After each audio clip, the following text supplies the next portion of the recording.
Hoy a toda la audiencia, soy Eduardo Mendoza Paladines, les estamos hablando del diálogo. Javier Segarra Torres, ¿está por allá todavía, querido hermano?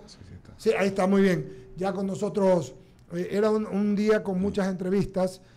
Comenzó el gobernador a la primera hora de la mañana, luego estuvo por acá Henry Cucalón, nuestro editorialista de todos los jueves. Es jueves hoy día, note a jueves, ¿escucharon bien? Con J, no una mala palabra por si acaso, es a jueves. No, o sea, el jueves le pone la A adelante, como prefijo, ¿le parece? Sí. ¿Ya? Oiga, qué lindo, este Ay, prefijo, así Dios como mío. la despilfarra. No así despilfarra, también. no. También, Sí, así también. Vamos a hacer el análisis después. Sí. Luego estuvo el candidato Jimmy Jairala, candidato a alcalde, y ahorita tenemos al señor ministro de Finanzas y querido amigo Pablo Arosemena Marriott, a quien saludamos esta mañana.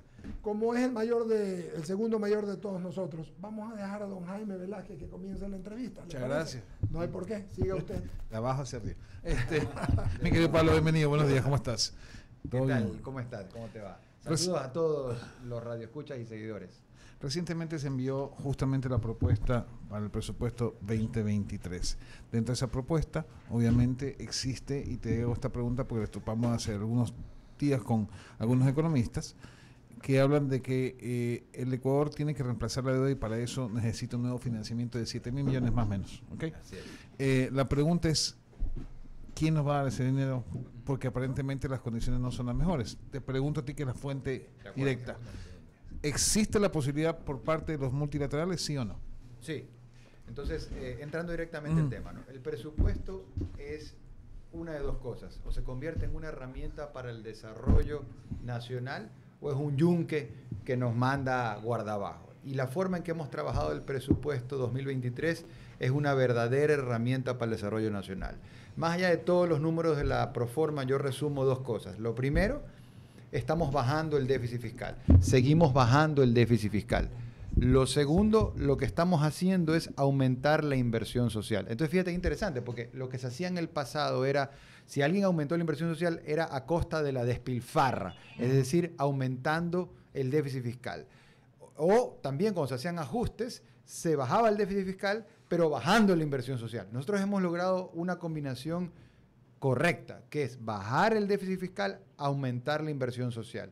¿Qué es la inversión social? Es una definición técnica creada por la Secretaría Nacional de Planificación del Desarrollo en el año 2015, en la época del socialismo del siglo XXI, y con esa misma metodología que son los presupuestos sectoriales de salud, educación, trabajo, vivienda y bienestar social, suman para el próximo año más de 15.200 millones de dólares. Nunca antes se ha invertido tanta plata en inversión social, es lo que está recogido en el presupuesto para el próximo año, a la vez que estamos bajando el déficit fiscal. Como les digo, esa estrategia no se la ha hecho antes y es la estrategia del presidente Guillermo Lasso, orden fiscal con enfoque social. La única pregunta que me queda es en el tema social, 15.000 y pico de millones para el tema social. ¿Cuánto de eso es sueldos y salarios?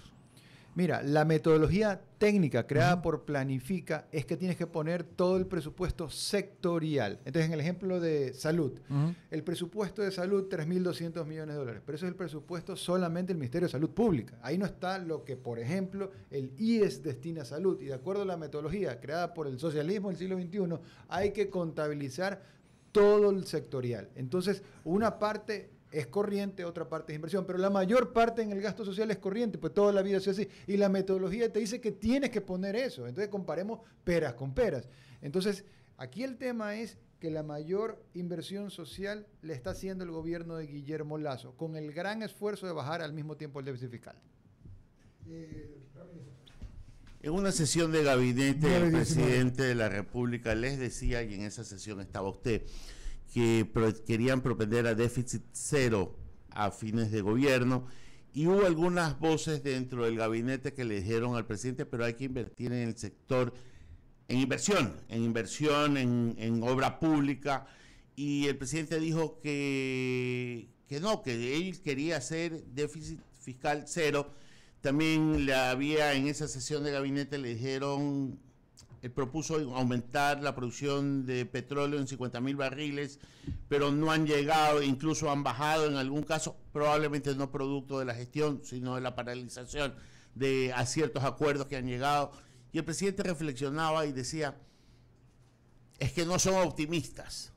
Estoy citando a una persona que estaba ahí.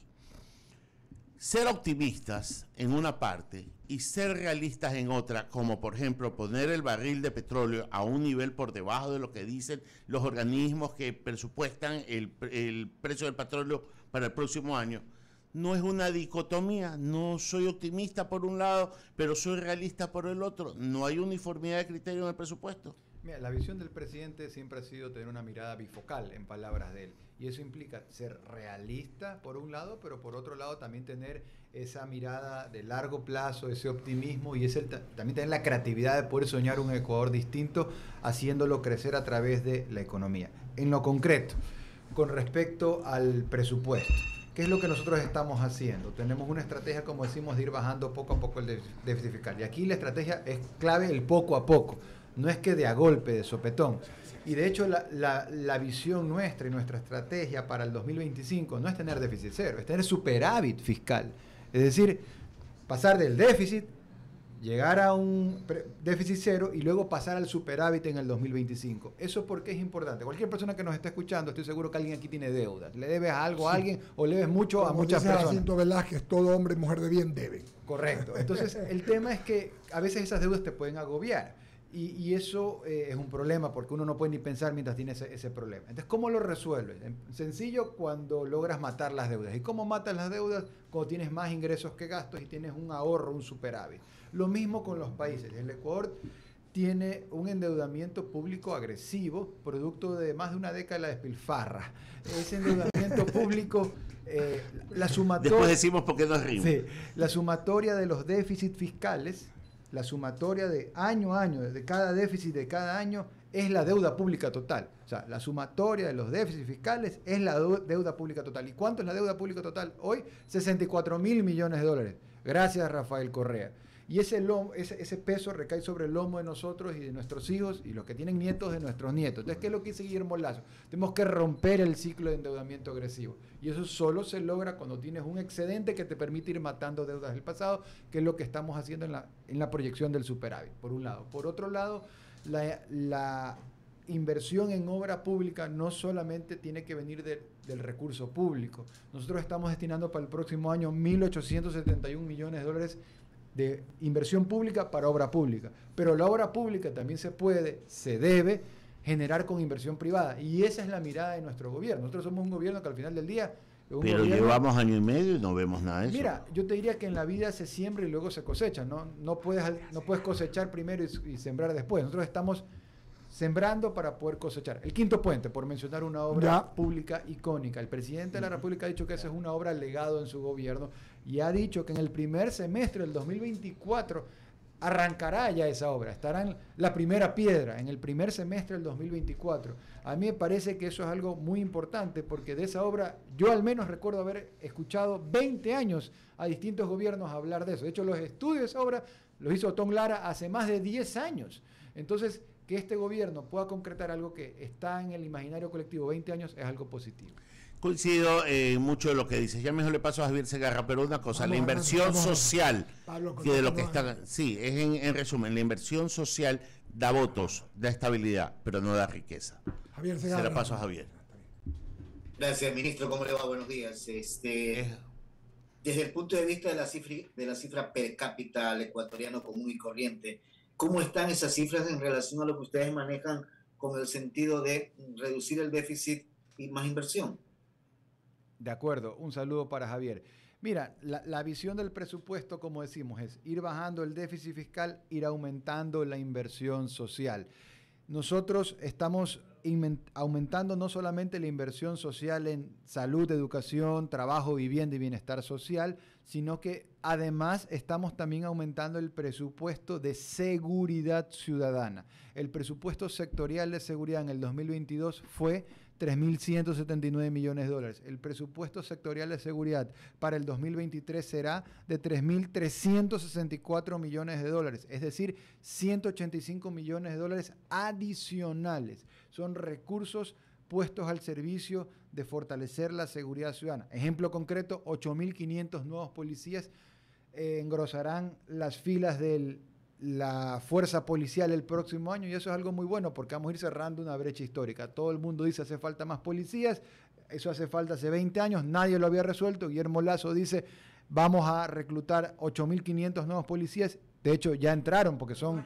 Bajar el presupuesto, porque escuché a algunos legisladores que decían que le van a bajar el presupuesto a la policía. No, el presupuesto sectorial de seguridad aumenta en 185 millones de dólares, de 3.179 a 3.364. Ahora, es verdad que hay legisladores que, tal vez mal informado ellos, han mal informado a la gente, pero ¿de dónde viene la confusión? ¿De dónde viene? Que están comparando peras con manzanas y no peras con peras. El presupuesto se debe comparar así, presupuesto inicial versus presupuesto inicial. Ellos han comparado el presupuesto codificado del 2022 con el presupuesto inicial del 2023. Eso es un error grotesco, es como comparar peras con manzanas. Si usted compara peras con peras, manzanas con manzanas, tiene que comparar el inicial contra el inicial, el codificado contra el codificado. En resumen, estamos aumentando la inversión en seguridad, estamos aumentando la inversión social. Sí, Javier, perdóname que yo me haya no, está bien. No te preocupes, Eduardo. Y una última inquietud de mi parte, ministro. Sí quisiera saber, porque en muchas ocasiones he entrevistado a las voceras de los centros de diálisis. Yo quisiera que usted me informe si realmente el Ministerio de Finanzas transfirió al Ministerio de Salud o al Seguro Social o a quien sea para que se cubran los gastos que se les adeuda a los centros de diálisis, ya que hay muchas personas que no han sido, o mejor dicho, que están sufriendo porque no reciben la diálisis, porque no hay los recursos económicos y no pueden aplicarlo. Sí, tres cosas. Lo primero, el 100% de los recursos presupuestados han sido asignados a cada una de las distintas carteras de Estado, en este caso hablando del Ministerio de Salud o IES. Entonces, el 100% de los recursos presupuestados han sido asignados. Recordemos que el Ministerio de Finanzas no le debe a proveedores particulares. El Ministerio de Finanzas lo único que tiene que hacer es transferir los recursos a Salud para que sea el Ministerio de Salud el que pague a sus distintos proveedores. Entonces, el 100% de los recursos han sido asignados a cada una de las carteras de Estado. Primera cosa. Segunda cosa, recordemos que este es el gobierno que está pagando las deudas sociales históricas. En resumen, doy un par de ejemplos.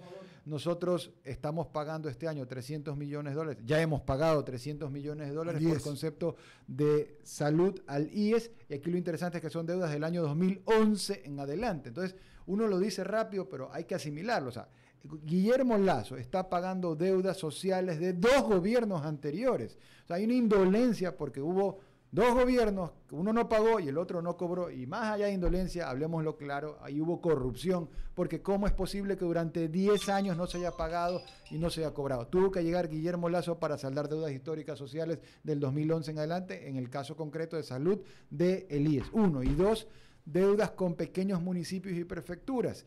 Nosotros estamos saldando una deuda de 179 millones de dólares que corresponde al año 2015, 2016, 2017, 2018, 2019 y 2020, asimismo de los 2 gobiernos anteriores que le dieron a la despilfarra, se mandaron a cambiar y dejaron un cráter gigante que nosotros lo estamos pagando. Muy bien. Gracias, ministra, de mi parte. Continúa en el panel. Sí, voy con algunas preguntas. Pablo, y para pasarle a Enrique San Martín luego. Me interesa un mensaje que vi de una información respecto a las ventas, Pablo Arosemena. Sí. Dices tú que las ventas, comentas, han crecido. Y si las ventas se aumentan, a todos nos va mejor. ¿Cuál es el problema? Explícame eso, y lo que te voy a preguntar a continuación es, ¿y entonces por qué esta percepción de que las cosas no están tan bien? ¿O es porque las cosas han subido las ventas, pero también han aumentado los precios? ¿Cuál de las dos, Pablo? ¿O hay una tercera? Claro, sí. Lo primero, las ventas nacionales superan el prepandemia, el 2019. En este año, de enero a octubre, se han vendido 180.000 millones de dólares, números gruesos. Eso es más que el año pasado, que en el mismo periodo de enero a octubre se habían vendido 156.000 millones de dólares. Es un aumento del 14.3%. Y aquí lo interesante es contrastar qué pasaba prepandemia. Es decir, las ventas en el año 2019 crecieron con respecto al año 2018, pero crecieron 1%. Las ventas en el año 2022 crecen 14% con respecto al 2020. 2021. Y aquí viene lo importante, ajustado por inflación, también crecen más las ventas en el 2022 en relación al 2019. Recordemos que hoy, que el problema número uno del mundo, el problema económico número uno del mundo es la inflación, Ecuador tiene la tercera inflación más baja del continente americano, incluyendo Estados Unidos y Canadá. Tenemos la mitad de la inflación de Estados Unidos. Y de acuerdo al Fondo Monetario Internacional, en el año 2023, ¿saben cuál va a ser la inflación de Ecuador? La más baja de toda Latinoamérica. La más baja. Entonces, el principal problema económico del mundo, Ecuador no lo tiene. La gente no valora los problemas que no tiene. Ese problema no lo tenemos. Entonces, es un buen punto. Entonces las ventas crecen aún siendo deflactadas por inflación, y eso es un dato positivo. Y un dato aún más positivo, la economía se la divide en 20 sectores. Por ejemplo, comercio es un sector, manufactura es otro sector, minas y canteras es otro sector, agricultura, transporte, financiero, actividades de salud, construcción, turismo, etcétera. Son 20 sectores. ¿Cuántos sectores de la economía están creciendo? 1, 2, 3, 4, 5, 6, 7, 8. 18 de 20 sectores de la economía nacional están creciendo, por el amor de Dios. Toda la economía está creciendo. Entonces siempre habrá la casuística de una persona, un grupo de personas, pero la inmensa gran mayoría de la economía está vendiendo un buen más. Comunicador para que lo digas y lo expreses, porque en mucho puede ser percepción, o lo que te digo, la gente dice, sí, las cosas, pero subieron. Correcto, y son las ventas reportadas al SRI, porque también nos falta el que dice, no, esa es venta de droga, esa es venta de algo informal. Siempre hay gente que dice que, no, es que esa era la venta de droga. Pero hermano, esta es la venta reportada del SRI, pues esta es la venta formal, con factura. Las ventas con factura han crecido este año con respecto a todos los años anteriores ajustados por inflación. Esa es la realidad, a pesar de todos los problemas que tenemos, que están ahí claros y que se cuentan solos. Pablo, el presupuesto. Sí. Has hablado, por favor, sírvete, Sí. son las 9:32 de la mañana.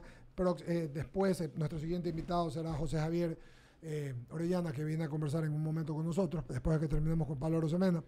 Un poquito hablando del presupuesto. Sí. Cuéntanos, vas a presentarlo, mañana vas a hacer una presentación, ya has hecho otras. ¿Qué nos puedes decir de él? Sí, la semana pasada ya lo fuimos a entregar formalmente a la Asamblea Nacional y tuvimos... Ahí no entienden mucho el tema, pero dale.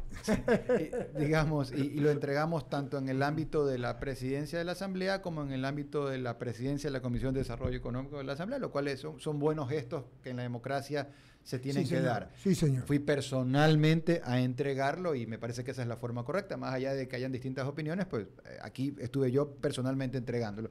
Y la esencia de ese presupuesto es, continuamos una línea de ir bajando poco a poco el déficit fiscal y al mismo tiempo vamos aumentando la inversión social.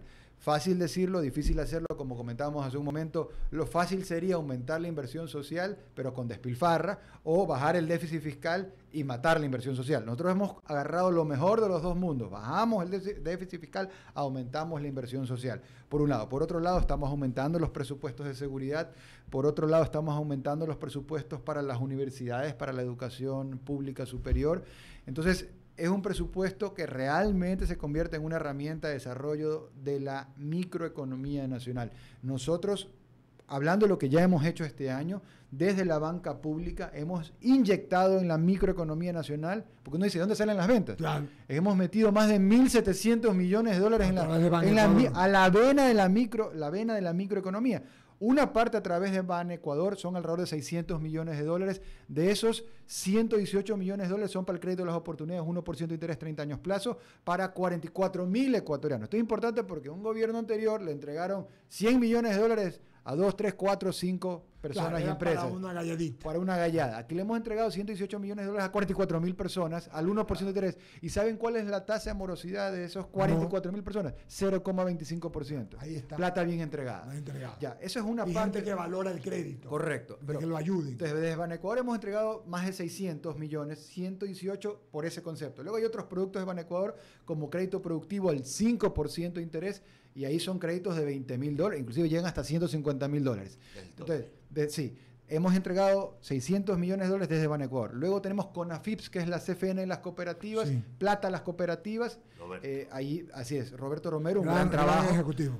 Gran amigo. Hemos entregado ahí también más de 500 millones de dólares, y eso es plata para lideresas comunitarias, para emprendedores rurales, para artesanos, o sea, la base de la pirámide. Y por último, desde el BEDE, que ahí es proyectos plata para proyectos de infraestructura, municipios y prefecturas, agua potable, vialidad, saneamiento. Por ejemplo, el presidente de la República entregó hace 2 semanas en Manta $44 millones para el sistema hidrosanitario más moderno de Manabí. Hemos entregado, yo personalmente estuve en Santo Domingo de los Áchilas, a la Mancomunidad Santo Domingo La Concordia, $14 millones para el centro de faenamiento, el camal más moderno del Ecuador, y de ahí salga carne para todo el país. No es lo que vamos a hacer, lo que ya hicimos.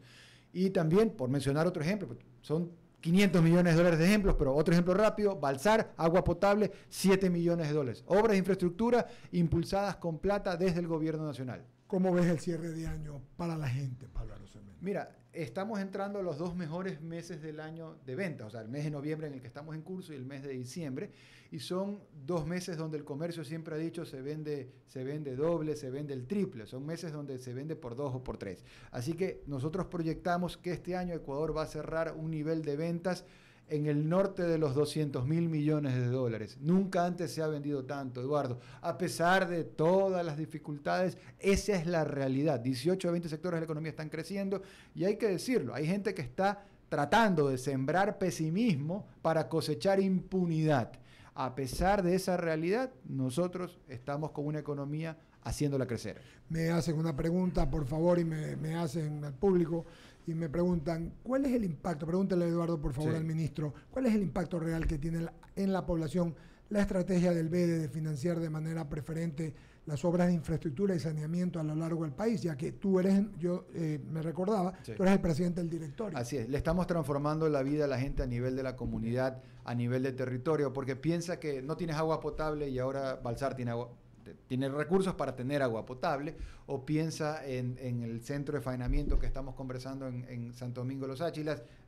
Te marca la diferencia entre tener algo básico y no tenerlo. Entonces, agua potable, saneamiento, vialidad y este tipo de proyectos como el centro de faenamiento en Santo Domingo son cosas que no se habían hecho antes porque estamos priorizando los recursos. Nosotros hemos aumentado el plazo para que los GAT puedan pagar en más tiempo, ya no a 5 años, sino hasta 15 años. Entonces, les estamos dando una tasa de interés preferencial para los proyectos de agua potable. ¿Cuál es la relevancia para el ciudadano común y corriente que se beneficia de este tipo de obra? La lucha contra la desnutrición crónica infantil, por ejemplo. La lucha contra la desnutrición crónica infantil, más allá de la comida, que es importante, es un tema de agua potable, porque cuando el agua potable está contaminada, claro, y el 64% del agua potable en el Ecuador está contaminada, el agua por tubería está contaminada en el Ecuador, datos de DCI, de la desnutrición crónica infantil, de la Secretaría Técnica de DCI, te puedo decir que las principales enfermedades que tienen los niños son de estómago, de piel y de garganta. Todo eso tiene que ver con el agua potable. Entonces, el agua potable es un cambio de paradigma, y hacia allá están apuntando los recursos que con fuerza estamos poniendo desde el BEDE. Pablo Arosemena, muchas gracias. Creo que ha sido realmente, en estos casi 40 minutos, muy claro, muy... tenemos tiempo. Ya pensé, porque lo vi ahí el nombre. Entonces, si tenemos un minuto más, ¿alguna pregunta? Perdón, está Enrique San Martín, no ha preguntado. ¿Quién le preguntado o no? No, sí, por supuesto. No, sí. Ya, siga, no le haga caso a Ramiro, siga. Me inclino por él, sí. A ver, señor ministro, aquí estuvo nuestro buen amigo Andrés Seminario, secretario de Comunicación, y enhorabuena haya acogido lo dijimos en el micrófono. Hay cosas positivas que están haciendo el gobierno, pero desafortunadamente nuestros colegas y compañeros siempre transmiten lo negativo. ¿Por qué dicen que la mala noticia vende? Sí, pero también invitamos en estos momentos a que todos nos unamos y no solamente y balanceemos, por favor, lo negativo y lo positivo. Y entonces, y enhorabuena, Andrés lo está haciendo, y lo está haciendo con fuerza. Felicito eso. Ahora quiero retomar algo que señaló Ramiro hace unos momentos, hace unos minutos. Habló de realismo, por un lado, y por otro de optimismo. Pregunto, porque usted señaló hace un instante, de que la proyección es superar el déficit fiscal, y usted señala también que preparémonos para el superávit. Yo digo, ¿cómo lo van a hacer? Habla hace un momento de que tuvimos una década y unos cuantos años más, donde hubo un tremendo despilfarro, donde la deuda es exorbitante. No fue despilfarro, fue despilfarra. Despilfarra. Está esperando que sea actualizado por la Real Academia de la Lengua. Ok, listo. ¿Cómo lo vamos a hacer? Mira, gracias por el planteamiento. Hay que hacer las cosas distintas para tener resultados diferentes, ¿verdad? Entonces, déjame darte un ejemplo claro de cosas distintas que estamos haciendo y que son coherentes con lo que el presidente decía en campaña y yo mismo decía en vidas pasadas. Bajar impuestos para aumentar la recaudación. Nosotros este año hemos bajado el impuesto a la salida de divisas. Este año está al 4%, 2022. En el 2021 estuvo al 5%. Durante más de una década estuvo clavado al 5%. Perfecto. Lo bajamos al 4%. Según los socialistas del siglo XXI, eso iba a bajar la recaudación. ¿Qué es lo que ha pasado de enero a septiembre de este año? La recaudación, bajando el impuesto, aumentó. Son 963 millones de dólares de recaudación de enero a septiembre versus 874 de enero a septiembre del 2021. Es decir, bajando el impuesto al 4%, recaudamos más que cuando el impuesto estaba al 5%. Aumentó la recaudación un 10%. Esto es posible porque sabemos lo que estamos haciendo. Evidentemente, cuando el impuesto sea cero, pues vamos a recaudar cero. Está claro eso ahí. Pero hacer las cosas distintas es parte de la estrategia que nos permite, por ejemplo, a los GATS. Nosotros creemos que los municipios y prefecturas, trabajando en conjunto con el gobierno central, es una estrategia clave para desarrollar la economía. Gobiernos anteriores se peleaban con los municipios, no le pasaban la plata.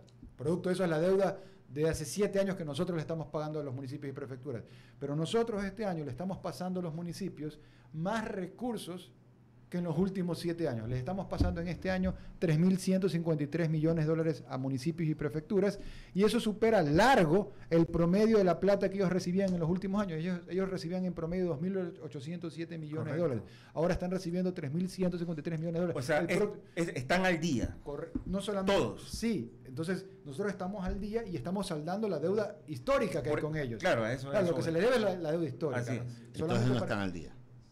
A ver, que nosotros en nuestro gobierno estamos 100% al día. Claro, gobiernos anteriores se largaron dejando un hueco de 180 millones de dólares. Nosotros pagamos a cada municipio en los 30 días siguientes del mes corriente. Para que sea un atraso en finanzas públicas tienen que pasar 90 días. Y aquí estamos pagando entre los 30 días, así que no hay atraso con nadie. Y además pagamos lo de gobiernos anteriores.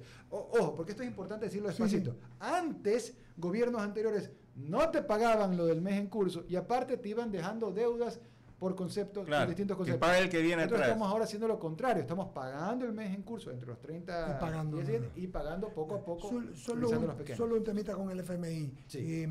Hablando de esto, te escuché, ya que estás hablando, que parte de lo que pretenden, y el otro día estuvo con nosotros Vicente Albornoz y conversábamos del tema. Se acordarán, compañeros, amigos, hablábamos y decía que parte era para inversión, pero también era para pago de deudas antiguas. ¿Es esto verdad? De los recursos que vienen de los... Que sería que vienen los que pretenden van a prestar nuevamente. Lo analizábamos con Vicente Albornoz. A ver, es que mientras tengas déficit, el financiamiento... ¿Qué van para pagar el déficit? Una parte te cubre el déficit, digamos, una parte, y ahí... El dinero es fungible. Correcto, así es. La única forma donde ya no tenga financiamiento para cubrir el déficit es cuando ya no tengas déficit y tengas financiamiento solamente para hacer crecer la economía, digamos. Pero hoy no estamos todavía en ese punto, todavía tenemos déficit. Y hay muchos economistas que te hablan de que deberíamos ir más suave todavía con la reducción del déficit. Nosotros estamos en una visión de poco a poco ir bajando el déficit. Pero sí, definitivamente el financiamiento multilateral, que es el que vamos a tener el próximo año, vamos a seguir teniendo el próximo año, es un financiamiento mejor que el financiamiento de salir al mercado, porque salir al mercado hoy sería el 20% y los multilaterales nos prestan al 2%. Claro. Solo, no sé por qué me he acordado de una metáfora en este momento viéndote con tanto documento ahí. A ver. Cuando un enfermo está en terapia intensiva, los parientes van y escogen a los mejores médicos, los exámenes dicen que está bien, mira, he mandado a hacer los exámenes, confío en ti, pero resulta que el enfermo no mejora. ¿Qué le pasa a la gente que no siente el bienestar? A ver, y déjame ponerte ejemplos. Dices que el 18% de los 20 sectores ha crecido. No, 18 de 20, o sea, el 80%. Por eso, pero 18 de 20. Pero ¿cuánto significa eso en personas? Porque el 2% que no se ha beneficiado probablemente puede representar el 80% de la masa laboral. Es un buen punto. Entonces, ¿cuánto representa? Porque, discúlpame, Pablo, no se siente. Yo puedo ver tus números y puedo creer tus números y puedo no dudar de tus números, pero discúlpame, lo que se ve en la calle es otra realidad. Yo diría un par de ejemplos. El primero tiene que ver con el empleo. Desde mayo del 21 a septiembre del 22 se han creado 508.000 plazas de empleo. Esos son 508.000 personas de carne y hueso.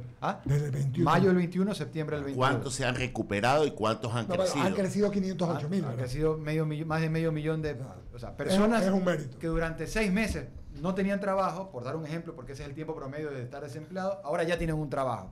Ahora, empleo adecuado, además afiliado a la Seguridad Social, de agosto de este año en relación a agosto del año pasado, 130.000 nuevos empleos afiliados a la Seguridad Social. Entonces ponte a pensar, ¿cuántos estadios llenos son 130.000 personas? ¿No? Algunas veces llenar el estadio. Depende no de la estadio. final de la Copa Libertadores. Depende de qué estadio, digamos, ¿no? Entonces, vamos a comenzar ya con el bullying al Emelec. Vamos a comenzar porque mi pobre equipo no es nada, señor Segarra. Ayude, por favor, señor Segarra. Está bien. Sí. No, entonces son 130.000 personas que han conseguido tener un empleo fijo afiliado a la Seguridad Social. Y eso es algo positivo. De los 500... claro, 130.000 están empleo formal, digámoslo así, con Seguridad Social. El empleo formal tiene varias formas de verse. Lo entiendo. Una forma es que trabajes al menos 40 horas semanales y ganes al menos el mínimo. Ese es el empleo adecuado. Pero ya la afiliación a la Seguridad Social tiene un nivel adicional. Un plus. Tiene un plus, que es que aparte de eso, está afiliado a la Seguridad Social. Y esos son 130.000 nuevos empleos, y eso es algo positivo. Entonces, si le preguntas a esas 130.000 familias, ahora, luego, personas que están en los deciles más bajos, en el estrato social más vulnerable, porque Ecuador no es Suiza, ¿no? En el año 2019 1 millón de personas recibían plata todos los meses para sobrevivir.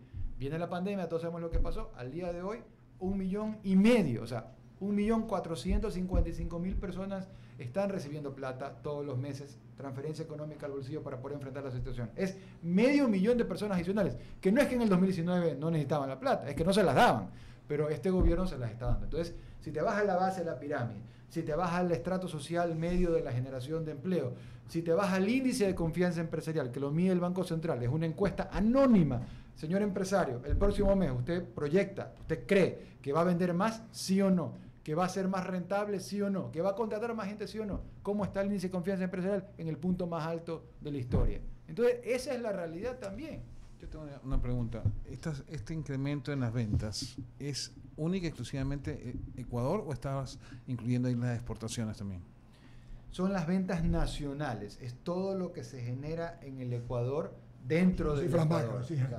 O sea, también están las exportaciones. Están las exportaciones. Entonces, probablemente ahí está la explicación. Es que obviamente esa el sector de banano, el sector de camarón. Lo que está diciendo Pablo es correcto. Porque la torta ha crecido, pero el reparto no. Mira, esa es la el empleo es, pues Ramiro, es lo que dijiste tú. Eso es, Pablo, lo que tenemos que hablar. Déjame terminar la pregunta, gracias. Disculpa la interrupción, Jaimito, de verdad. O sea, lo que quería preguntarle a Pablo es justamente ese incremento se da en el sector de exportación, porque el camarón ha vendido como nunca.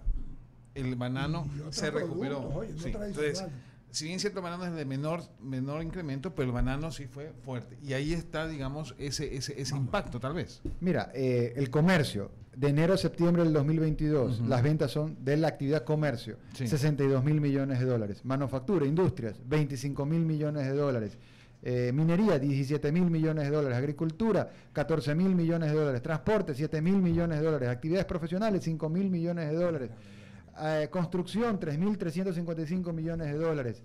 Turismo, 1.952 millones de dólares. O sea, inmobiliarias, 1.800 millones de dólares. Enseñanza, 1.800 millones de dólares. Están todas las actividades, ahí tú puedes ver cómo todas crecen, 18 de 20 sectores de la economía. Entonces, sí, las exportaciones... Pero mira esa comparación, inmobiliario con educación, no tiene parangón. O sea, ¿qué cosa? 1.800 y 1.800. O sea, educación e inmobiliario. ¿Tú crees que inmobiliario tendría que ser muchísimo más? No sé, yo lo que te digo es que es positivo que estén creciendo los indicadores. Absolutamente. 18 de 20 y sectores. Sí, oye, nos ponemos exquisitos. Claro. Nos ponemos exquisitos y es normal. Sí, claro. Porque somos periodistas y queremos, la gente nos dice, pues claro. Entonces, pero tú también tienes tu razón, sí. Porque vienes y presentas unos números que son positivos. Sí. Ojalá se pueda esto traducir, lo que dice Ramiro, el próximo año en más construcción, que genera mucho bienestar. Es que digo por el efecto multiplicador de la construcción. Por eso digo que no es equitativo. Sí, el sector de la construcción está generando y está creciendo, y es donde tiene que crecer muchísimo más porque tiene un gran efecto multiplicador. Yo celebro una vez más, para concluir, siempre la disposición de Pablo Arosemena, era gobernador antes en sus puestos gremiales, de hablar, de no meterse en el ostracismo, como el funesto aquel que estuvo, u otros, y es una buena cosa que el gobierno se comunique, porque podemos preguntar, pues, y la gente va a enterarse, y no pensar que es algo como que lo quieren decir y que es preparado de pronto, ¿no? Y no se mosquea, que es bueno. Sí. Y aporta a la Real Academia. Sí, señor. También. Además, con despilfarro. Sí. Ineficiencia, despilfarra, hay algunos, paquetaza, hay algunos. La paquetaza fue buena, la paquetaza. Muchas gracias. Gracias. Gracias siempre por hacer este ejercicio democrático y de comunicación hacia la gente que nos ve y nos escucha. Vamos al corte, regresa José Javier Orellana, analista económico, vamos a hablar con él cuando regresemos. Hacemos un